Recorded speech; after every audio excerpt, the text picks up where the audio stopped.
Good afternoon. It's already Good afternoon, Doc. So we will now start. It's 2 o'clock. Okay.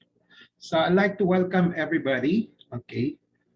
Please mute yourself, but always show your video picture. Sign in your name, your Facebook account, or email address in the chat box. Please include the names of the companions attending with you so that we'll have a complete attendance. Use the chat box to ask questions and make comments while the pep talk is on. Okay. There'll be group pictures at the start and end of the pep talk. So during the group picture taking, please show your face in the video. As a reminder, please take the online Learning Cum Evaluation Test Exercise, or OLETE, for Mastery of Learning and have a perfect score to get a certificate. I have placed the link in the Facebook group.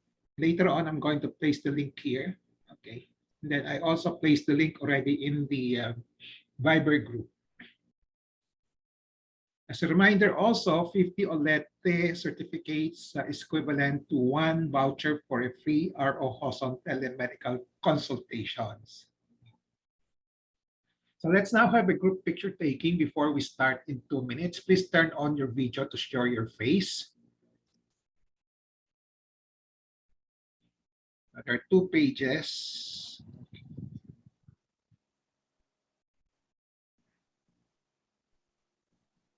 2 pages. Ready, ready? Okay. 1, 2, 1, 2. Pahabol. 1, 2. Last call. 1, 2, 3. Page 1. And we'll have page 2. Okay. 1, 2, 3. Okay. Let me save it first. Okay.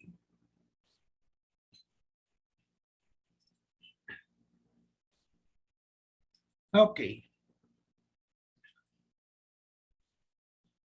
I have a patient empowerment program in which I like to empower the lay people or patients to take control in the management of their health.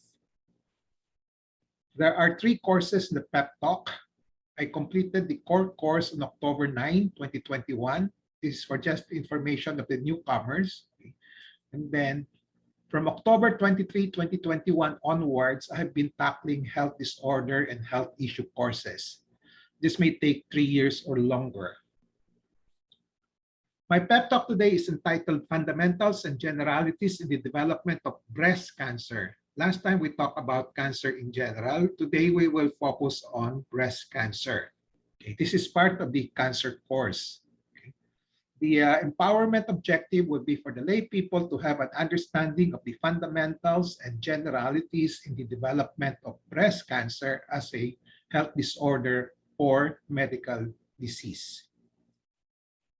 I like to have some definition of terms and then also some rules to delimit the coverage of my talk because I won't be able to tackle everything. Fundamentals means simplest and essential facts and theories which can serve as a basis for or foundation and support for advanced additional information. So we will just tackle the simplest and essential facts. And then generalities, meaning I'll just give general statements of information and not covering the specifics and not too detailed. Okay. So on breast cancer, it's the appearance and growth of breast cancer. So the contents will be the following. What is a breast cancer? How common? What are the different types? What are the possible and theorized causes? Can breast cancer be prevented? Who are at high risk? What are the behaviors of breast cancer? How does a breast cancer kill a patient? And then, is breast cancer curable? So let's start with what is a breast cancer. A breast cancer is a medical disease when some of the breast cells in the breast, grow uncontrollably with a potential to invade the nearby body tissues or organs, and to spread to distant tissues or organs, to far away organs. A breast cancer presents as a solid tumor and not as a liquid tumor like blood cancer. It is also known as breast malignancy or malignant tumor of the breast, to differentiate it from the so-called benign tumor of the breast, which exists and which does not invade and spread. So how common is breast cancer? Breast cancer is the most common cancer in the world and in the Philippines, combining both sexes. Okay, as of 2020, so that's the current data. Okay, it's more common than lung cancer. Okay. It is more common in females than in males. So in males, there could also be breast cancer, but the ratio is 100 to 1, 100 females to 1 male. It is more common in the older than younger females, okay, usually about 40 years old and older. What are the different types of breast cancer? Not all breast cancers are the same. Take note of that. It is important to know the specific type, as this affects decisions on the treatment and also the prognosis. There are so many different ways of describing the types of breast cancer. There may be more than 20 types depending on how the description is done. One classification is primarily based on the origin of the cancer in the specific parts of the breast. Example, it can arise from the lobules, where milk is usually produced, or from the ducts. The ducts are those which carry breast milk from the lobules to the nipple, or the substances or the tissues in between, within the breast, okay, outside the lobules and the ducts. So you have the blood vessels, fat, muscles in the breast, okay, little muscles in the breast. Usually, there's only a few amounts of muscle there, okay. So those arising from the lobules and the ducts are usually adenocarcinoma. Those arising from the connective tissue, okay, blood vessels. Between the two, adenocarcinoma is more common than sarcoma, okay? So the other way of classifying the different types, based on the unique appearance of the cancer cells being seen by the pathologists, okay, they look through the microscope. So they classified it into tubular, mucinous, medullary, papillary. Also based on the specific cells of origin, example, angiosarcoma arises from the lining of blood and lymph vessels, angio. Malignant phylloides tumor arising from the stroma. And then liposarcoma, lipofat, so arising from the fat. Special types of breast cancer can be Paget's disease of the nipple. This is not so common, but it affects the skin of the nipple and areola. So that's usually a cue that you might have a Paget's disease. Inflammatory breast cancer, okay, this is usually due to obstructive cancer cells in the skin's lymph vessels. Based on whether there is invasion or not. So it can be classified as to non-invasive adenocarcinoma or invasive adenocarcinoma. Invasive adenocarcinoma means it has already gone outside the cell. If it's still within the cell, it's non-invasive, and the other term is carcinoma in situ. Based on whether the cancer cells can be fueled by hormones, usually estrogen and progesterone. Okay, so you have such thing as estrogen receptor positive or negative. Okay, cancer with the progesterone receptors positive or negative.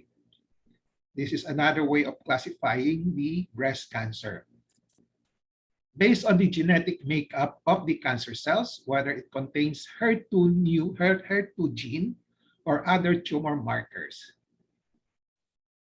Probably the last, at the moment, that's the last way of classifying different types of cancer. They group information on the cancer cells using the receptor assay information and also the HER2 gene. So at the moment, they came out with 4 categories. Okay, those which have ER positive. ER means estrogen receptor. PR, progesterone receptor assay positive. HER2 negative. ER positive. PR negative. HER2 negative. ER negative. PR negative. HER2 positive. ER negative. ER negative. PR and HER2 negative, the so-called triple negative. Okay. Let's now go to the possible and theorized causes of cancers. Unfortunately, up to now, most of the time, 90 to 95%, nobody knows the exact cause of breast cancer developing in the patient, as most of the time, the cause is multifactorial, different factors, different causes. Okay. So in only 5 to 10% of breast cancers are they due to inherited gene mutation from the parents. So majority are the so-called sporadic, not due to the inherited gene mutations. All diseases, including breast cancers, have underlying antecedent and immediate causes. And they also have predisposing, precipitating, and perpetuating factors. However, it is difficult to pinpoint the exact cause, a single cause at that, and as oftentimes the cause is multifactorial. So at best, we can only theorize the possible causes. We can make an educated guess, if you want, the possible causes and factors. For a patient with a breast cancer, an example of analysis of the causes will be like this. Okay, this is one scenario. Genetic predisposition could be the underlying cause for that particular patient. And then long-term unhealthy lifestyle could be the antecedent, precipitating, or perpetuating factor. If the patient keeps on doing this, practicing unhealthy lifestyle, it could be the perpetuating factor. But the last step is really gene mutation as the immediate cause. Another example, excessive genetic predisposition first as the underlying cause, then excessive exposure to radiation could be the antecedent, precipitating, and perpetuating factor. And then lastly, gene mutation is the immediate cause. Another scenario or situation on a patient could have no genetic predisposition at all, but the underlying cause is there. It may be from chemicals, which now becomes the antecedent cause, precipitating or perpetuating factors. But in the end, it's still the gene mutation, which will be the immediate cause. So at present stage of knowledge for the sporadic cases, 90 to 95% of cases, and not the inherited gene mutations from the parents, which just comprise about 5 to 10%, it seems that the last ultimate and proximate cause of cancer is mutation to the gene within the cells, okay, within the DNA.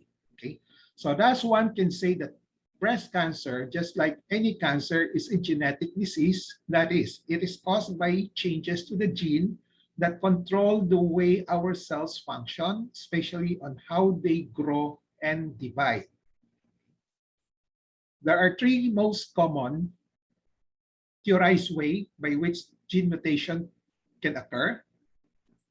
One is there's a gene that allows rapid growth, the so-called oncogene. So usually the gene mutation will tell the cell to grow and divide more rapidly. So if this is present, it can do that. This creates many new cells that all have the same mutation. Another theorized cause is failure to stop uncontrolled cell growth. There's usually the so-called tumor suppressor gene. Okay, normally the cells know when to stop growing so that you just have the right amount of normal cells. Okay. But a mutation in the tumor suppressor gene will allow the cancer cells to continue on growing and accumulating. The other possible cause will be in the gene mutation is that it makes mistake when repairing the DNA. Normally, we have DNA repair genes which look for errors in the cell's DNA and make the necessary correction. But a mutation in the DNA repair gene may mean that other errors cannot be corrected or are not corrected, leading the cells to become cancerous. So what causes the gene mutation? What are the underlying antecedent immediate causes? And then what are the predisposing, precipitating, and perpetuating factors? It can occur in two general instances. You have gene mutations you're born with, meaning you inherit this from your parents, okay? But this type of mutation accounts only for a small percentage of cancers, okay? Of breast cancer also, 5 to 10%. Okay, so this could be the so-called underlying and predisposing cause. The other one are the gene mutations that occur after birth, okay, in which this is the majority of cases. Okay, so most gene mutations occur after you are born, most, and are not inherited. A number of factors that can cause gene mutations after birth would be smoking, radiation, viruses, cancer-causing chemicals, obesity, hormones, chronic inflammation, and the lack of exercise. Okay. So all of this can be the antecedent, precipitating, and perpetuating cause for the gene mutation. So in the end, it's the gene mutations that you are born with, if you have one, and those that you acquire throughout your life that will work together to cause the cancer. So the next issue is, can breast cancer be prevented? Yes, I'll answer it yes, but with a caveat, not all, so not 100% preventable. Okay. Breast cancers develop through multiple factors, as we mentioned earlier: genetic predisposition, environmental factors, including lifestyle, aging, that it is difficult to identify a sure-shot specific strategy of prevention. Okay, that's why it's not 100% preventable. There are some things that can increase the risk of cancer, breast cancer, that we cannot change. Examples would be the damaged DNA that we inherit from a parent, the presence of family history, which again is also genetic, has a genetic background, and then getting older. Okay. So this is just an infographic showing age as risk factors in DNA change, leading to gene mutation and cancer development. Okay. So we usually have more mutations as we grow older. Okay.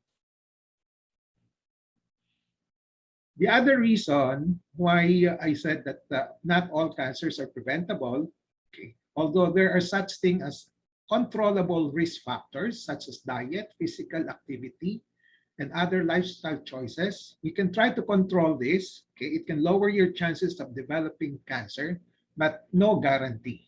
Okay. Best effort at the moment. Okay. Who are at higher risk of developing breast cancer? The exact specific cause of breast cancer developing in the patient is difficult to pinpoint, really. Okay, so for a preventive program against breast cancer, the advice is know the risk factors at best, okay, know the controllable ones, and then try to control and mitigate them. So risk factors, I have to mention this, that risk factors, if present, affect your chances of getting a breast cancer. But having a risk factor does not mean that you are guaranteed to get it. Okay, it's not automatic, but just still try to avoid the risk factors. Again, to emphasize, managing certain controllable risk factors such as diet, physical activity, which are relatively easy to manage. Okay. Lifestyle choices can lower your chances of developing a breast cancer, but no guarantee also. Okay. So these are the uncontrollable risk factors. You cannot avoid choosing your sex. Okay. So female. You cannot also avoid aging. Okay. Family history of breast cancer. History of breast cancer on one breast, and then inherited breast cancer genes from the parents. So 5 uncontrollable risk factors. Then controllable risk factors, being overweight and obese, lacking adequate amount of exercise, drinking alcohol excessively, using hormonal replacement therapy, smoking tobacco or exposing to tobacco smoke, and then exposing to excessive radiation, particularly to the chest and the breast area. So these are some of the cancer prevention mitigation tips on the controllable risk factors, not on the uncontrollable risk factors. Okay? So number 1, maintain a healthy diet, have adequate amount of exercise, drink alcohol in moderation, limit the use of hormonal replacement therapy, avoid exposure to tobacco smoke, avoid excessive radiation exposure, eat healthy diet, more of plant-based diet, and then lastly, always be in touch with reliable medical information on breast cancer risk and prevention. What are the behaviors of breast cancer is the next topic. Once a breast cancer develops, it has the potential to grow and invade or infiltrate adjacent organs and tissues, and also the potential to spread to distant, far away sites in the body.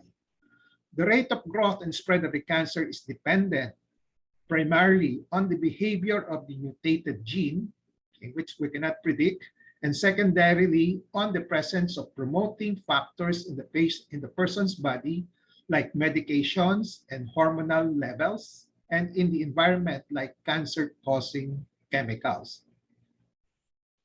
A breast cancer that has spread to another place in the body is called a metastatic cancer, and the process is called metastasis. A metastatic cancer has the same name and the same type of cancer cells as the original or primary cancer. For example, a breast cancer that forms a metastatic tumor in the lungs is metastatic breast cancer and not lung cancer. In addition, if a breast cancer spreads to the bone, it's not called a bone cancer, but it's called a metastatic breast cancer to the bone. The most common regional site, meaning the area in the region, no, not the distant parts, no, will be the armpit lymph nodes. That's the most common. Okay, right and left armpit. Okay, usually, if the right side is involved, usually on the right armpit. Left side is there's a mass there that there's cancer on the left side. Sometimes it crosses to the other side. Okay, the most common distant sites of spread are the bone, the lungs, the brain, and the liver. How does a breast cancer kill a patient? There are usually 2 ways: the direct cause and this indirect cause, primary or secondary. Okay, in the direct cause, okay, breast cancer can directly kill a patient when it invades or it spreads and metastasizes to the essential organs like the bones, the lungs, the liver, and brain, and then stop the all these normal organs to function properly.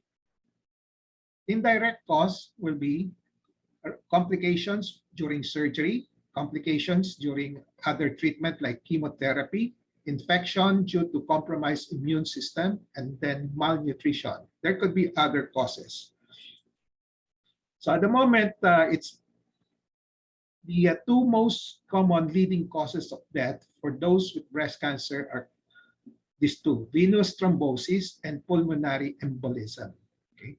Both of these conditions come from blood clots. Okay? So if you have blood clots, it might get bloods into one of these organs like the brain and lungs, and then when it's the blood, it cuts off the blood flow, and then the results can be deadly. Okay. Is cancer curable? Before I answer this question, because we have to define what's medical cure, okay? Medical cure means it's a medical condition that's completely gone and will never come back. This is the conventional definition. For example, if you have appendicitis, then the doctors remove the appendix, then chances are you will be cured. You won't have appendicitis anymore. If you have gallbladder stones, the doctors remove your gallbladder with the stones, you have been cured of the problem. So this is the conventional definition of medical cure. Okay. Now for breast cancers, we know that there are patients who after treatment do not have their cancers coming back 10, 15, 20, even 30 years or even longer. Okay. Strictly speaking, they can be considered cured because it did not come back. Okay. However, doctors do not want to categorically use the word cure. They just use the word or the phrase in remission. In remission. So doctors can talk of curative goal during treatment, okay, which means trying to eradicate all the cancers completely, okay, with known effective treatment. But at this time, they can only hope that cancers will not recur. They can talk of curative goal during treatment, but in the end, they can just hope that the cancers will not recur. So the end effect of a curative treatment can be cure if no cancer recurs after so many years. Okay? But the doctors will never say or guarantee cure to any cancer after any type of treatment. Now, why doctors do not guarantee cure? Number one reason is we don't know everything about breast cancer as a disease. The best knowledge so far is that there's a gene mutation, and these are the possible theorized causes, which I just discussed. And then the exact mechanism is not yet definitely known. That's why they are trying out targeted cancer therapies at the hormonal, molecular, and gene level. But again, these are not yet 100% successful. The second reason, the usual cancer treatment modalities like surgery, chemotherapy, radiotherapy, the mainstream, the mainline treatment, are strictly speaking not treating the cause because we don't know the exact where the cause really is. Okay, so the surgery just extirpate, the chemotherapy just kill with the drugs, and then the radiotherapy just burn with the cancer. So if the cause is still there, somewhere there, we don't know where it is, there is always the possibility of recurrence after treatment. Okay. Number three reason, no two cancers are the same. So each individual cancer possesses different biologic characteristics. Okay. Even cancers of the same type, same adenocarcinoma, okay, same extent, early stage, localized. Some are slow growing, while some are fast growing. So usually the biologic behavior of the cancer is not known at the time of treatment, but there are really efforts to study to predict the biologic behavior of the cancer. So only time will tell the outcome of the treatment based on the behavior of the cancer. The last reason is that after treatment, we all know this, that some cancer cells may remain somewhere in the body unnoticed and patients are asymptomatic, no symptoms, no complaints for a long time, even as long as 10 years, 20 years, but can eventually grow, divide, invade, and spread to distant areas and become a nuisance. So when they become a nuisance, this is what we call a recurrence. A recurrence.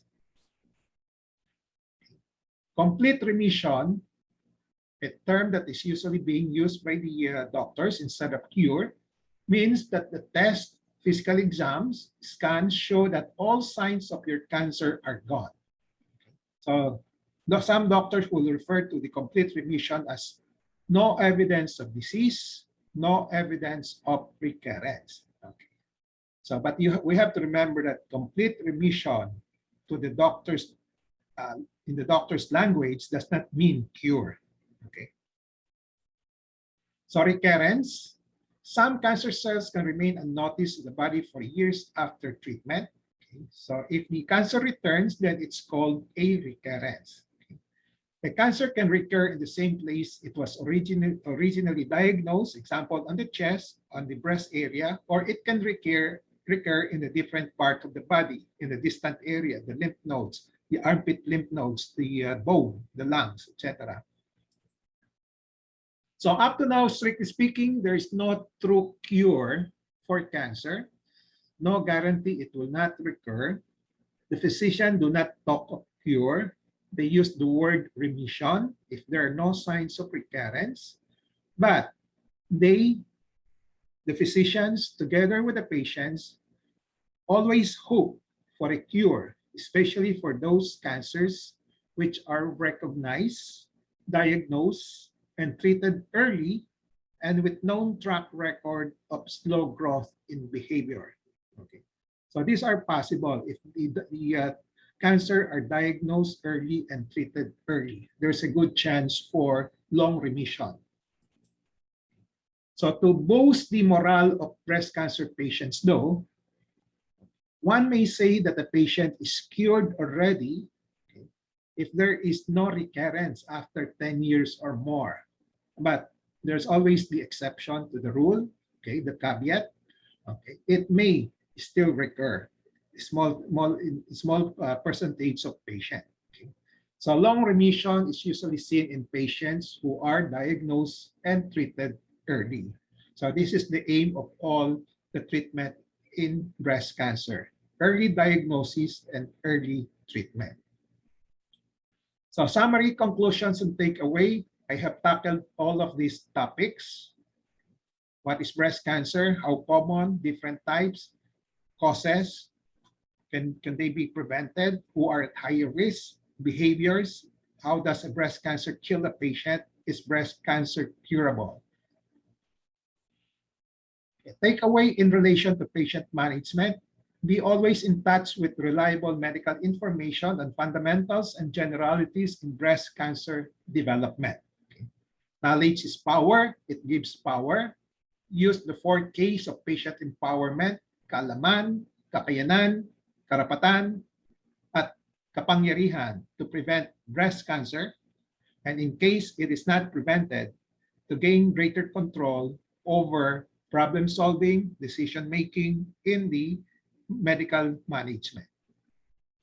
So with that, I end my pep talk, Fundamentals and Generalities in Breast Cancer Development.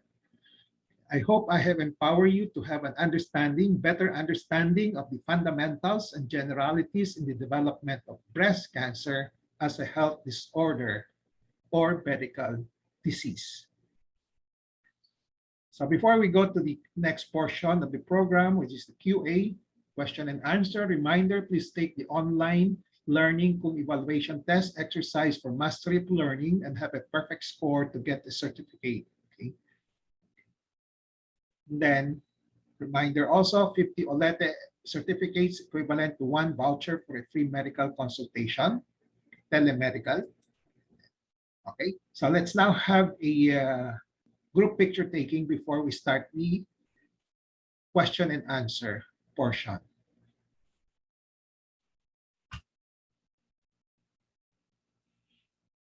Okay. Let's have page 1.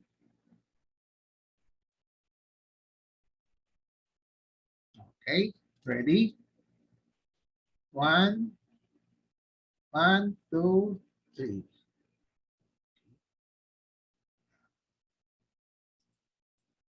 Saving.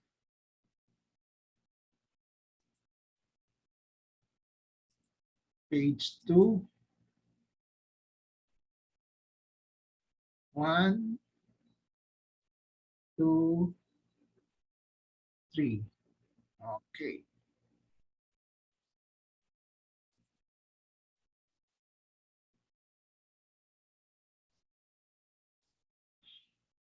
Okay, so the floor is now open for questions, interactions, suggestions, comments, etc., etc. Okay.